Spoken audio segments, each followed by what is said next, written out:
Good evening, I am Precious Mzea Sakaleji. Welcome to Camnet TV's main news. The headlines. KBF fails to challenge ECL for PF top job, citing thuggery in the party. VEEP assures opposition of a level playing political field during and after elections. HH launches UPND party manifesto as he babbles with confidence of becoming Republican president in the next 4 months. And in international news, 12 people beheaded in a hotel in Mozambique. In sports, Spain-based NACHULA joins camp. Join me with the main news in detail after this commercial. Are you a qualified, impartial and professional journalist, news editor, video editor or newscaster? Camnet TV is looking for more professionals in the media industry. For more details, call 0962 965883 or send your details to our email info@camnettvafrica.com. Camnet TV, not just another channel. And now the main news in detail. Presidential hopeful Kelvin Waliafube has explained that he could not file in his presidential nomination papers, with his party alleging that his own party had arranged thugs to lynch if he attempted to do so. Mr. Fube, at a media briefing, also explained that he was briefed that the person who was supposed to receive his papers in this case, the PF Secretary General Davis Miller, had vacated the secretariat, hence it was going to be pointless for him to drive to the venue. Mr. Fube has meanwhile maintained that President Edgar Lungu does not qualify to stand as Republican president, saying doing so is tantamount to defiling the Zambian constitution. He says President Edgar Lungu, having held office twice, entails that he is legally barred from seeking re-election. But when contacted for a comment, PF Media Director Sande Chanda explains that Mr. Fube is an expelled official of the party, hence he does not qualify to vie for any position in the PF. Mr. Chanda has also dispelled Mr. Fube's allegation that the party had organized thugs to attack him if he attempted to challenge the candidature of President Edgar Lungu at the convention. Details in the following report. He has continued to insist that he is the right candidate to stand as president under the Patriotic Front ticket in the coming August elections. Kelvin Waliafube has insisted that President Edgar Lungu has already exhausted his tenure of office and that he is not eligible to contest in the August elections. According to Mr. Fube, he failed to file his nominations to contest for party presidency because some thugs were hired to deal with him if he ever showed up at the party secretariat. This, according to Mr. Fube, is a distortion of democracy, as every Zambian has the right to challenge any person wishing to contest as a presidency of the country. My team and I have over the past few days been inundated with messages and calls as to whether I would file my nominations as PF president for the forthcoming General Conference. I want to state to the nation that I have decided not to lodge my application despite being a member of the Patriotic Front. And Mr. Fube says the current Patriotic Front Central Committee is illegal as its tenure of office ended in 2016, which should have seen the party nominate a new committee. The President has therefore, by filing his nomination, set in motion the first step in his attempt to defile the Republican Constitution. The PF Constitution and the Republican Constitution must always be read in tandem, together.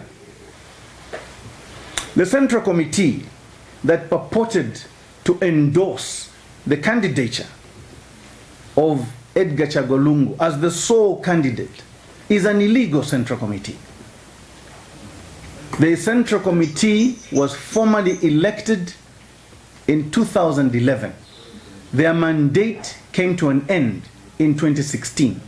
He has since told his supporters to continue mobilizing and wait for a signal, while he says he will contest as a president. To you, my supporters, I urge you to continue doing what we are doing. Continue mobilizing. And know that very soon a signal will be given to you. A very big signal will be given to you. We should be ready to change the game and change some players. My names are Kelvin Fubebwali, and I am running for president. But when contacted for a comment, Patriotic Front spokesperson Sande Chanda says the route taken by Mr. Fube will go nowhere as he remained expelled from the party. He says the allegations by Mr. Fube that the Central Committee is illegal means that every activity that the party has performed in the last 5 years is void, which he says is practically impossible. Mr. Chanda says if Mr. Fube wants to be a member of the Patriotic Front, he should reapply for adoption rather than radical the name of the party and the party president in the name of politics. Prudence Chota, reporting for Camnet TV News. The Opposition United Party for National Development UPND has outlined its agenda for Zambia by unveiling a party manifesto aimed at restoring the country's diminished social and economic fortunes. Speaking during the manifesto launch, UPND leader Hakainde Hichilema has charged that it is clear from the ongoing economic challenges that those behind the wheels of government do not understand what to do to revive it. Mr. Hichilema has since asked Zambians to usher in real change that will steer real economic growth in the country. And UPND Chairperson for Finance, Tumbeko Msokotwane, has charged that it will be impossible for the PF to secure an IMF bailout package because creditors have lost confidence in the current administration. As the country gets closer to the August 12 general elections, political parties have started unveiling their political party manifestos to avail citizens of what they would do provided they are given a chance to govern the country. An election manifesto is essentially a list of policies that a political party says it will enact if it is voted into office at a general election. Friday, Zambia's second largest political party by membership and based on the 2016 general elections, the Opposition United Party for National Development, UPND, got the spotlight by launching its party manifesto anchored on change, customized as C for a corruption-free Zambia, H for hard work, A for accountability, N for national unity, G for good governance, and E for economic transformation. The launch was attended by various stakeholders and party allies. And speaking during the launch of the party manifesto, UPND Chairman Finance Tumbeko Msokotwane has charged that it will be impossible for the PF to secure an IMF bailout package because creditors have lost confidence in the current administration. Fear of these creditors. They are also fearing to say, if we give you debt relief, say for 5 years, we extend the period for 5 years, 10 years, how do we know that after 5 years or 10 years, you are going to pay us back? They don't trust the PF. This is why for the last 4 years, they've been trying to engage the IMF. The IMF is just going around in circles, playing around, making nice statements, but it will not happen under this PF government.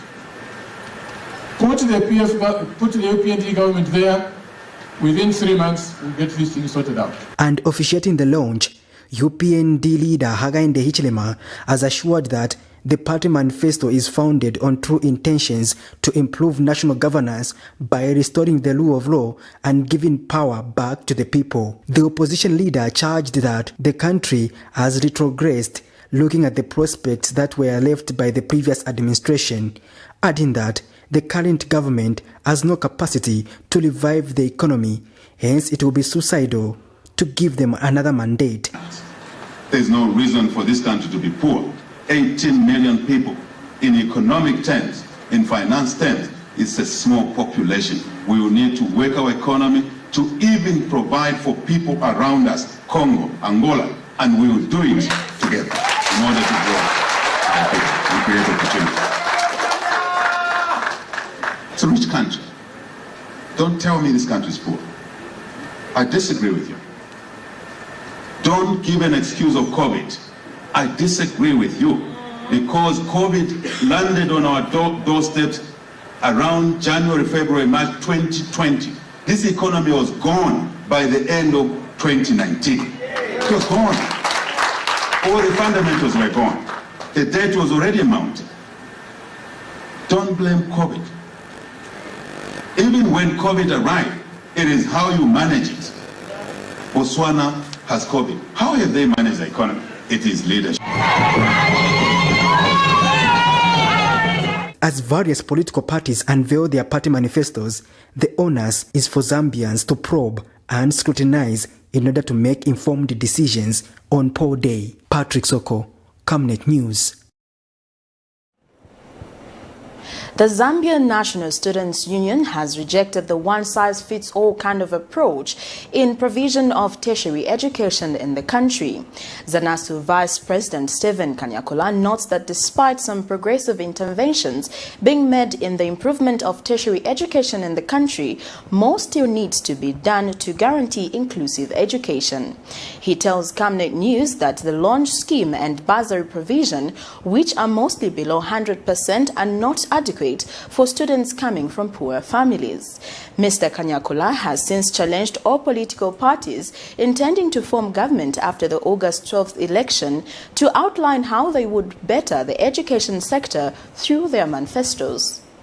Our response will be that at least we're heading in the right direction, and I think the step that government is taking, making sure that our friends are able to access, this education, is a step in the right direction. But the only other thing that we'll keep mentioning, and this will always, it always come out, I think they should also look at the need to reinstate new allowances back, because we've got some of our colleagues who are most vulnerable. Even if you have to pay for them the entire tuition fees for 1 year, or even for 10 years. Just them affording that basic meal, just affording, just a bag of meal, even just a pack of sachets, is still a challenge to them. So I think government should put it in a way that, when they're giving these loans, it should be based on the students' individual needs, but not necessarily one shoe fits all. Because certain people, all they will need maybe is just, okay, maybe me, all I need is 10% towards my tuition fees, or no, my tuition fees is catered for. Maybe what I just need is maybe upkeep, or maybe what I just need is accommodation. So these are modalities that government should consider and bringing on board, because it doesn't mean we all just want tuition fees. Certain people can afford the tuition fees, but there are certain things, if they manage to pay for the tuition fees, it means they'll be unable to cater for other things. Or maybe if you cater for them certain amount of it, then there's a certain part of it they'll cater. And then there are those that are completely can't manage to cater for anything. These are students, these are colleagues that we learn with every day. We're with them every day, interact with them every day. We see these things. So I think that's a move that government should consider to rescind going forward. In other news, government through Minister of Health Jonas Sanda Friday morning told Parliament that the first consignment of the COVID-19 allocation to Zambia will arrive in the country on Monday, 12th April 2021. Dr. Chanda says the vaccine under the COVAX facility are scheduled to arrive in the country at the Kenneth Kaunda International Airport at 15:35 hours from India. The Health Minister says the consignment will consist of initial 228,000 doses of the Covishield vaccine commonly known as the Oxford AstraZeneca, manufactured by the Serum Institute in India. Mr. Speaker, in keeping with the foregoing, the government of the Republic of Zambia is pleased to announce that the first consignment of COVID-19 vaccines under the COVAX facility is scheduled to arrive at Kenneth Kaunda International Airport on Monday, 12th April 2021 at 14:35 hours. This consignment will consist of an initial 228,000 doses of the Covishield vaccine, commonly known as AstraZeneca, manufactured by the Serum Institute of India. This is only one of the vaccines in the basket approved by Cabinet.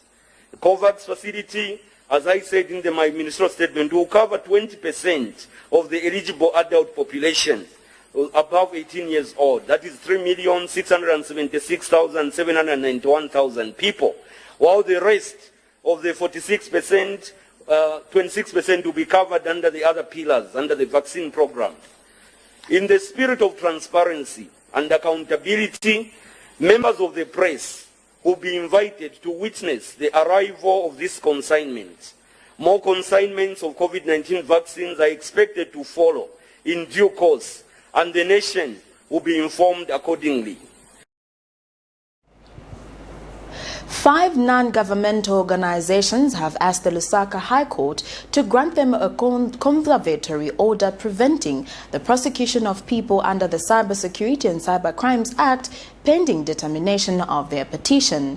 The NGOs have submitted that there is a risk of Zambians being unjustly and illegally deprived of their rights if the provision of the Cybersecurity and Cybercrime Act are enforced before the court makes a decision. In this matter, Chapter 1 Foundation, Bloggers of Zambia Limited, Gears Initiative, and People's Action for Accountability and Good Governance in Zambia and Alliance for Community Action have petitions the Attorney General and the Director of Public Prosecutions as first and second respondents. The petitioners say government contravened Article 16, 17, 18, 19 and 20 of the Constitution of Zambia. The petitioners say the Cybersecurity Act contains provisions which threatens the right of protection of the law guaranteed by Article 19, freedom of expression enshrined in Article 20 of 1 and the freedom of press as enshrined in Article 20 of 2. In affidavit in support of summons for conservatory order filed by the petitioners they have stated that the Cybersecurity and Cybercrime Act No. 2 of 2021, which has assented into law by the President, threatens and contravenes the right of privacy, the freedom of expression, the right to freely impart and receive information, the freedom of media, and the right to a fair trial. A consortium of local associations have demanded that government puts in place modalities to enhance the participation of locals in the mining sector. The over 5 associations with the total workforce of over 40,000 workers have come together to consolidate the voice of Zambia-owned businesses in reference to the contracts at all the mines in the country. They are calling on President Edgar Lungu through the Mines and Minerals Development Minister Richard Musukwa to expedite the enactment of the mining sector local content bill of statutory instrument that will ensure Zambia entrepreneurs benefit from the mine. Consortium Chairman and Cleaning Association of Zambia President Lawrence Makumbi says they want Zambia-owned companies to supply and service the mines with all non-core supplies. He says local firms cannot fail to provide services such as catering services, accommodation and camp management, security services, gardening services, cleaning and laundry services, freight and forwarding, logistics management, rubbish collection, haulage of hose, statutory, provision of health training, plumbing and sanitary services, medical services, and all non-core services. Other associations have involved the Solid Waste Association of Zambia, Private Security Firms Association of Zambia, Clearing and Freight Forwarders Association of Zambia, Refrigeration Association of Zambia, Hotel and Caterers Association of Zambia. I wish to state that there are many statutory instruments for the various sectors of our economy in Zambia. Firstly, I wish to state that there are many statutory instruments for the various sectors we individually represent. However, we face numerous challenges to implement them in our running of businesses in Zambia. And the biggest challenge to all entrepreneurs and to all statutory instruments that we have in Zambia is the CEC Act of 2006, which we have asked the government to amend as it's in its current form. It shies away from defining who a Zambian is. The over 5 associations with a total workforce of over 40,000 workers have come together to consolidate the voice of Zambian-owned businesses in reference with contracts at all the mines in Zambia. Our demand is simple. Kindly allow Zambian citizen-owned companies to supply and service the mines with all non-core mining supplies. Amongst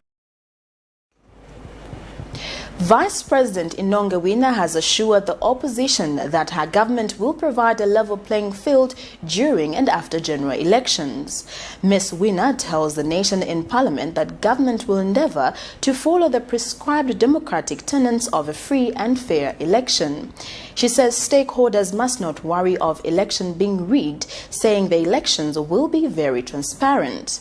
Meanwhile, Ms. Wina has wondered how opposition United Party for National Development UPND President Hakainde Hichilema had to write to the SADC and the African Union complaining about the unfair mobile voter registration without exhausting the local channels. The Vice President explains that the high voter registration turnout in PF perceived strongholds was as a result of the hard work put in by the PF MPs, while the low turnout in UPND perceived strongholds was due to the party's own reluctance. The Vice President was responding to a question asked by Chama South Member of Parliament Davis Mwanangandu, who wanted to know government's position on the purported decision taken by Mr. Hichilema to complain to international bodies over the unfair voter registration process, which saw reduced voters in Western, Northern and Southern Province. The Zambian government is committed to the adherence of the SADC principles and guidelines governing elections and the African Union guidelines for election observation and monitoring missions. I therefore want to assure the House and the nation at large that the PF government will ensure that the forthcoming general elections are conducted in accordance with the aforementioned principles, and that a level playing field exists for all political players. During the 2016 general elections, Zambia commended the UPND for mobilizing people in its strongholds to register its voters. The party secured 80% registered voters. Neither PF nor any other Zambian political party at that time complained to regional and international bodies. So what has changed now? In 2020, the PF MPs worked very hard and were on the ground mobilizing people to register. And the outcome is what we are witnessing.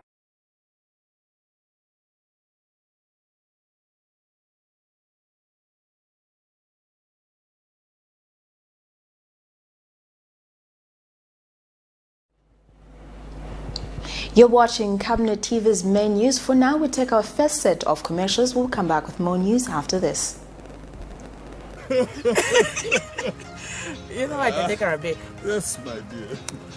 I was thinking of getting you a Bugatti on your birthday. Really? I'm quiet. My name is Yana.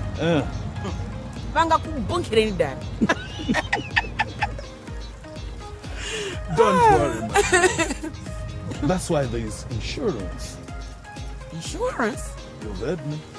Not just any kind of insurance, but Savenda General Insurance, a company that offers superior customer service, highly professional and dedicated staff. We are not just any insurance company, but an insurance company that actually pays our claims. We cover, among others, fire, marine, aviation, engineering, agriculture, motor vehicle, and miscellaneous insurance. So, live life to the full, knowing that Savenda General Insurance has got you covered. Savenda General Insurance. Insurance excellence. Super cereal. Super cereal. Super cereal. Super cereal. We always start our day with nutritious super cereal. It's so easy to make. Just add hot water or milk. Fortified with essential vitamins, gives you energy and keeps you alert. Super cereal is so good for you. Comes in 3 yummy flavors: original, banana, and strawberry, and tastes so good. Easy Super Cereal is made from non-GMO maize and soya and is good for the whole family. Found in all leading stores. Quick and easy. Tastes delicious. Full of goodness. Make makes you stronger. Super Cereal! Easy Super Cereal. Brought to you by Java Foods. 2021 has been described as a highly politically charged year. This is because every 5 years the country goes to the polls, and that 5 years elapses. With only a few months remaining down to the ballot, the battlefield to appear on the ballot is becoming fertile. A lot of people are expressing interest of appearing on the ballot. In all this, our interest is to put the duty bearers, the leaders, and those aspiring to task by asking the relevant questions. If you're an aspiring candidate, be it councillor, mayor, or member of parliament, get in touch with us to get yourself on the verdict. We go beyond speculation in dealing with policy and governance issues. The right questions are asked to help you make a verdict. For more details, you can call us on 0962 965883, 0979 753010, or email us info@camnettvafrica.com. Terms and conditions apply. Join us on Camnet TV every Monday, Tuesday, Thursday, and Friday at 17:45 hours on a new program dubbed The Verdict.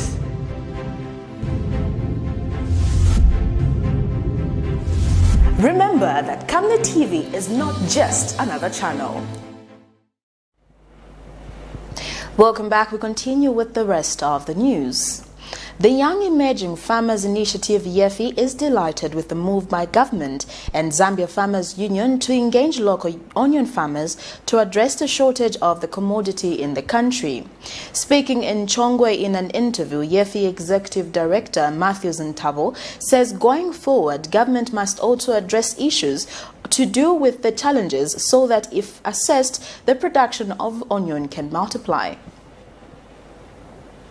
We should not always allow farmers to go through such where all these costs are borne by the farmer, and all that we see is a trader determining the price of commodities such as onion. In this matter, we are encouraging that going forward such consultative meetings should be held.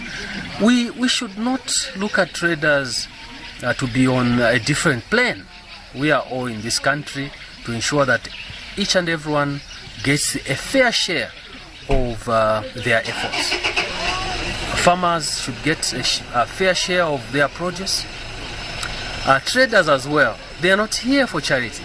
They should be able to get a fair share. So such negotiations going forward will help smoothen the supply side as well as the market, the demand side of our economy in terms of how we look at agriculture.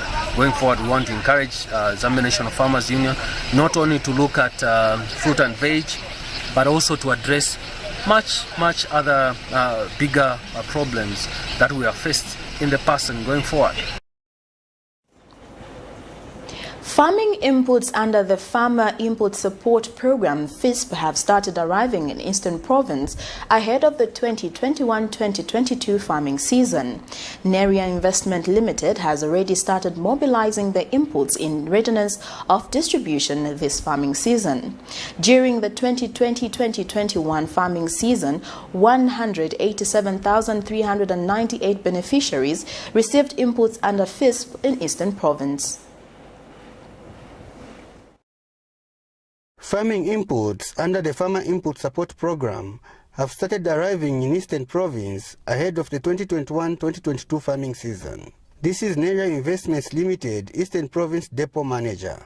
We've received about 43,000 metric tons, which is about 860,000 bags of fertilizer, urea and D-compound. This translates to 65% of the fertilizer we are supposed to give to farmers this season. Minister of Agriculture, Eastern Province Principal Agricultural Officer Bisa Bwalia is delighted with the development. We learned from last farming season that when you supply inputs early, farmers are able to plant early, and we're expecting a bumper harvest from last season. We started distributing our inputs around October, and the farmers were able to plant early. and we had very good rains. The season was quite good, and so we know that we are food secure this year. And learning from that, this season we are even starting earlier, so that the farmer is able to have their inputs as early as possible. We hope to start receiving deposits from our farmers by about May, which is next month, and we hope farmers will have all their inputs in their homesteads by July. And these are the beneficiaries. Ndife wantu othokoza boma imakhala kumbali yathu ife alimi chifukwa ndife wanthu amene tilibe chochita china chilichonse timangokhalira ulima kuti tipeze chakudya ndi ndalama.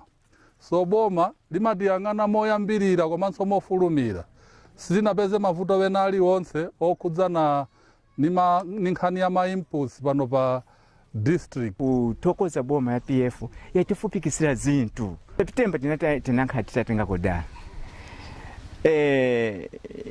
osakamba mopasa kuti mungoyangana munda wanga onse oyo nabyala nthawi yabwino mvula chapeyamba fertilizer na mbewu kaya nchini nazo kudazile mnyumba. Government is effectively working to ensure that farmers in all parts of the country receive farming inputs on time as a way of guaranteeing bumper harvest. Sylvester Shimba for the News in Chipata District, Eastern Province.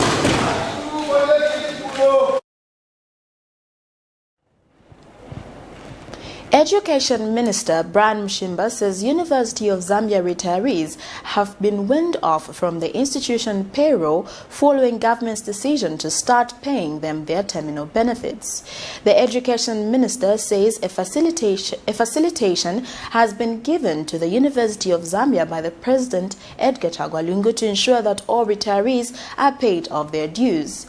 Engineer Mshimba says government has for many years now been running a double payroll for both retired and active employees, which has been draining the institution coffers. And a representative of the retired employees says the failure by government to settle the dues on time caused their retirement packages to lose value due to the depreciation of the Zambian kwacha.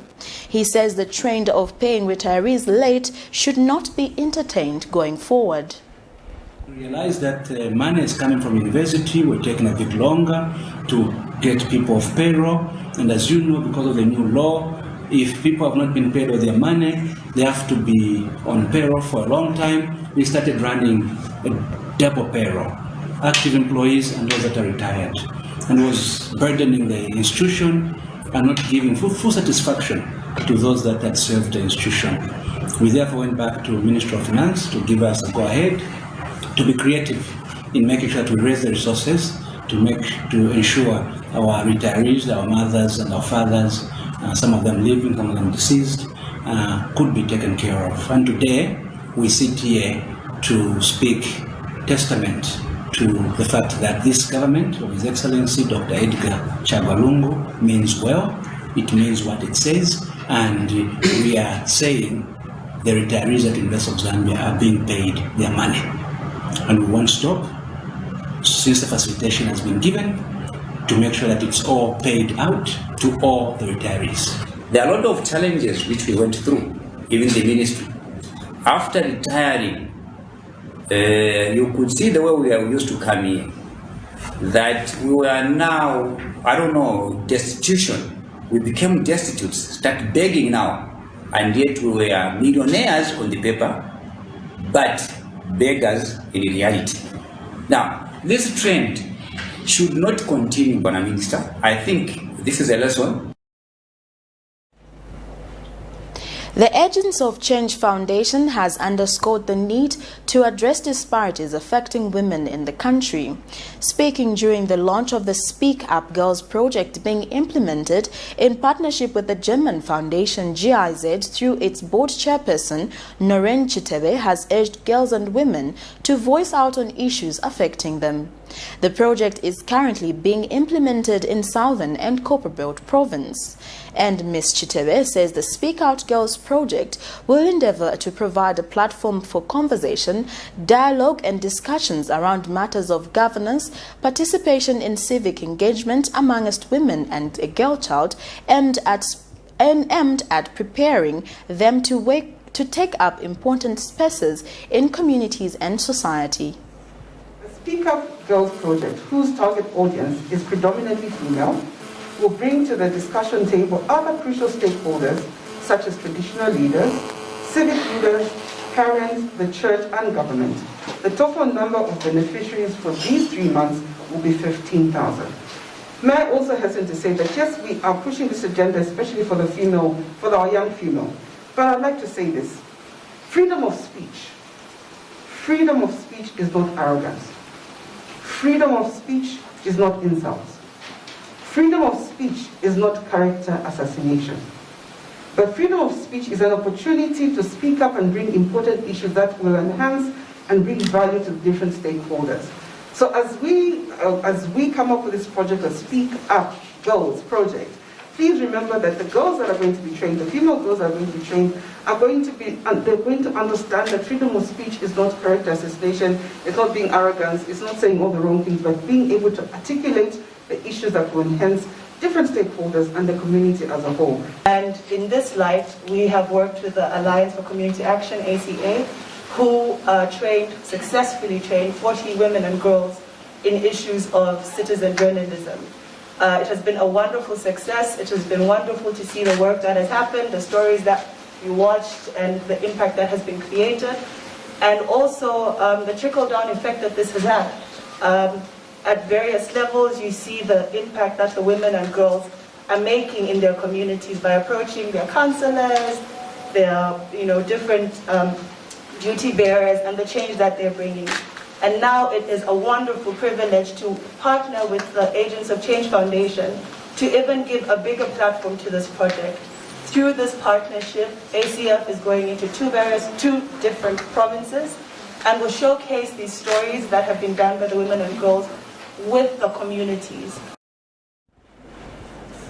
In other news, former Ministry of Information and Broadcasting Services Permanent Secretary Chanda Kasolo says Zambia has the capacity to generate itself revenue in excess of $7.5 billion United States dollars if it taps even 1% into the electric car industry. Mr. Kasolo says over $750 billion United States dollars is expected to be generated in the electric car industry, and that the country should find alternative means of ensuring that it sells its minerals to the industry. Mr. Kasolo said this when he received a certificate as an ambassador of peace conferred on him by the Southern African Interfaith Peace Mission recently.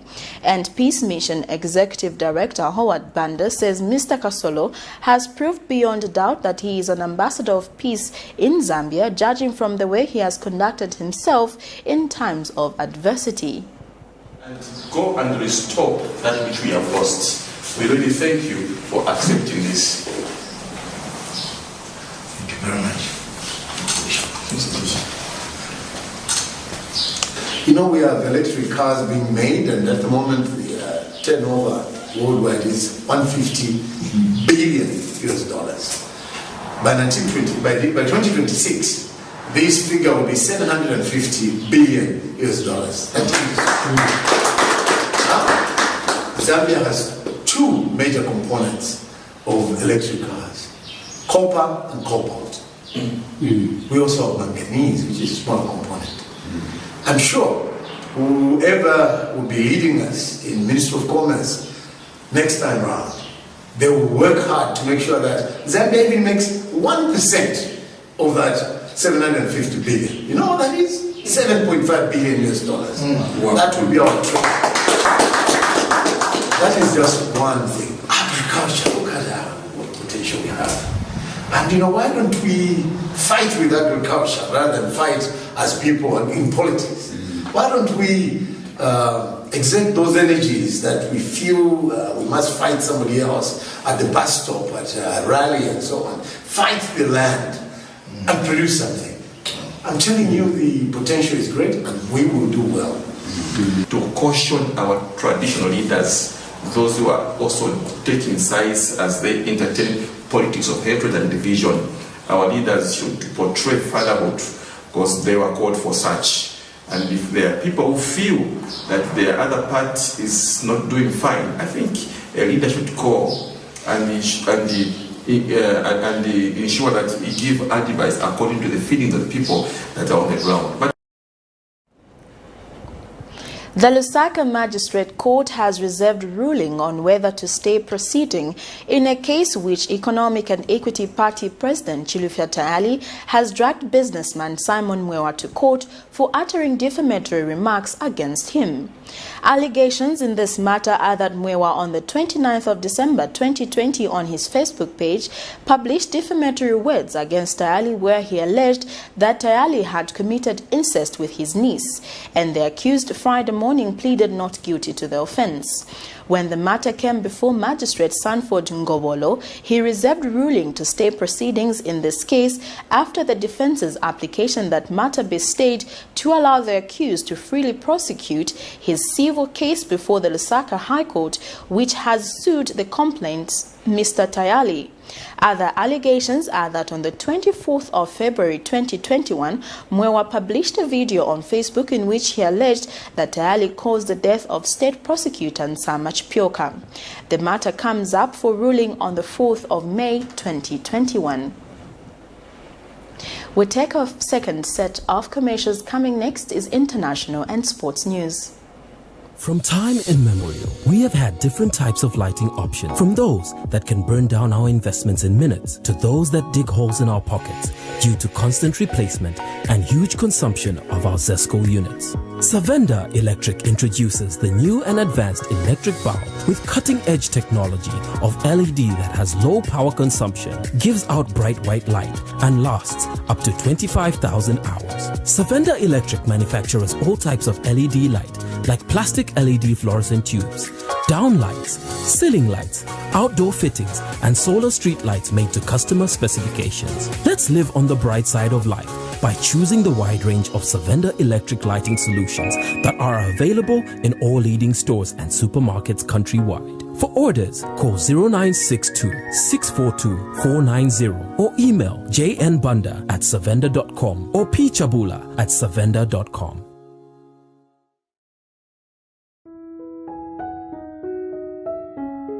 And why do you look so pale and busy scratching yourself? Alamwandi, you know my skin is very sensitive. I've tried all the skin products and nothing seems to work. Have you tried Oracle Pure Glycerin? Oracle Pure Glycerin? What's that? Just give me a minute. Oracle Pure Glycerin gives your skin a youthful and healthy glow. Ish, you're glowing. Don't tell me. Yes! I already know the secrets. Oracle Pure Glycerin! Try Oracle Pure Glycerin for that perfect skin. Are you a qualified, impartial and professional journalist, news editor, video editor or newscaster? Camnet TV is looking for more professionals in the media industry. For more details, call 0962 965883 or send your details to our email info@camnettvafrica.com. Camnet TV, not just another channel. Welcome back. And now in international news, the United Kingdom's Prince Philip, husband of Queen Elizabeth II, has died aged 99. Buckingham Palace announced in a brief statement. The statement says His Royal Highness passed away peacefully Friday morning at Windsor Castle.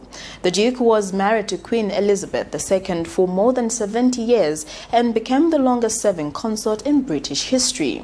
Philip had returned to Windsor Castle on 16th March after spending nearly a month in hospital, his longest ever stay.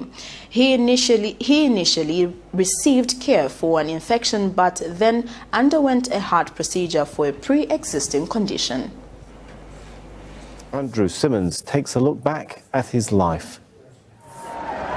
He was by her side throughout the longest reign of a monarch in British history. For Prince Philip, Duke of Edinburgh, it wasn't only a marriage but a life of service to his wife, Queen Elizabeth II. Born into Greek and Danish royalty, Philip had a lonely childhood. He was taken under the wing of the British aristocracy. When he married the then Princess Elizabeth in 1947, he was a promising young naval officer. It was a fairy tale wedding for a country emerging from war and hardship. It all changed for the young couple when Elizabeth's father, King George VI, died at only 56 years of age. She became queen, And Philip, in the words of his private secretary, looked as if the world had fallen down on him. His naval career ended along with his independence. Prince Philip was sort of forced into making huge sacrifices. He was very much a man's man, not someone who was going to naturally fall into the position of playing second fiddle and walking 2 paces behind his wife and calling her ma'am in public and so on. And so began life in the Queen's shadow. Hundreds of engagements a year. He did, however, manage to find time for his own charities, helping young people and conserving wildlife. Very energetic, a problem solver, a sort of scientific cast of mind. So those were sort of, on the positive side, the attributes that people admired. Sometimes, though, his detractors would say that, some of his forthrightness could come across as rudeness. Philip did have a reputation for embarrassing and politically incorrect remarks, whether he was being rude about the Chinese or Indians, or swearing at photographers, often a sideshow to formal occasions. Yet even though an air of racism hung over him, a staunchly royalist UK media generally forgave him. He was certainly given a much easier ride than politicians who tend to make a racist or an offensive remark in this day and age tend to have to apologise a couple of days later because there's so much pressure on them. But I've never known Prince Philip to apologise for a remark, and I remember once he wandered over after he'd said to an Aboriginal leader, "Do you still throw spears at each other?" And I saw him do this in Australia in 2002, and the next day he came over, it made front pages all over the world. And he just wandered over and said, "The trouble with you is you've got no sense of humour, the complete absence of humour." So he wasn't going to apologise. His retirement from public duties came in 2017 with a send-off from the Royal Marines. Whatever the faults, his 60 years of public service was admired by many people. While their marriage was said to have had its ups and downs in the couple's younger years, Prince Philip remained dedicated and supportive to the Queen. She'll receive immense sympathy from a British public known to view her with respect and affection.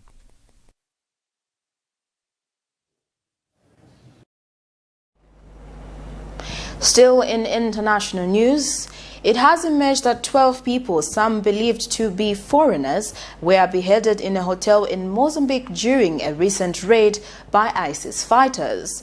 Regional leaders are trying to find a solution after a recent surge in violence. We monitored Al Jazeera for more in this report.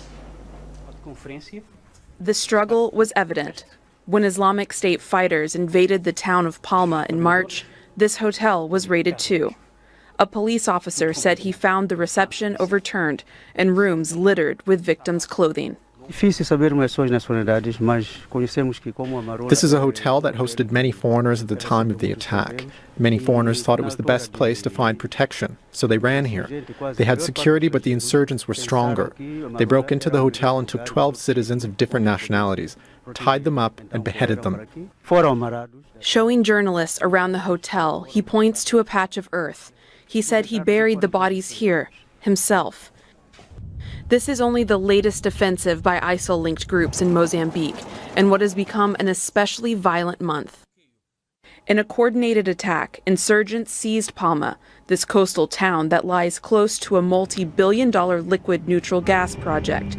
It's crucial for the Mozambican economy.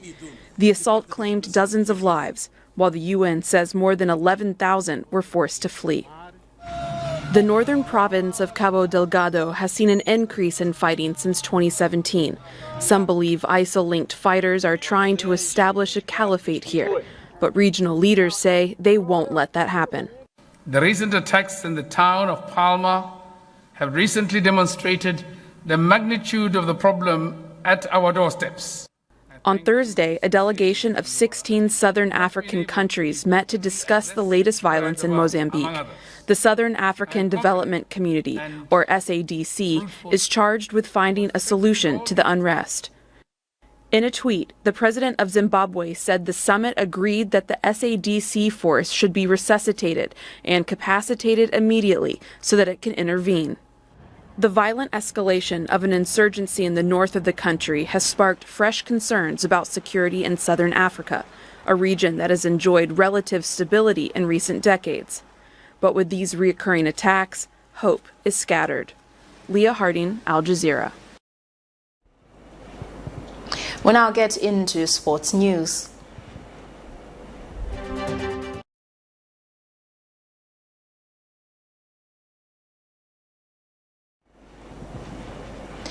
Zambia women national team striker Rachel NACHULA has joined the Copa Queens camp in Johannesburg ahead of Saturday's international friendly match against Banyana Banyana of South Africa. NACHULA is on the books of CFF Zaragoza in the Spanish 2nd Division, linked up with her colleagues in South Africa. The other CFF Zaragoza star Helen Mubanga has missed out on the trip due to injury. NACHULA joins Barbara Banda as another foreign best player in camp. Barbara, who plies her stage in China for Shanghai Shengli, will lead the Copa Queens on Saturday at the Bidvest Stadium at Mills Park as part of the Zambia's preparation for the Tokyo 2021 Olympic Games that will be played in July this year. Well, that sports item brings us to the end of Camnet TV's main news, but before we go, the headlines once again. KBF fails to challenge ECL for PF top job citing thuggery in the party. VEEP assures opposition of a level playing political field during and after elections. HH launches UPND party manifesto as he babbles with confidence of becoming Republican president in the next 4 months. In international news, 12 people beheaded in a hotel in Mozambique. And in sports, Spain-based NACHULA joins camp.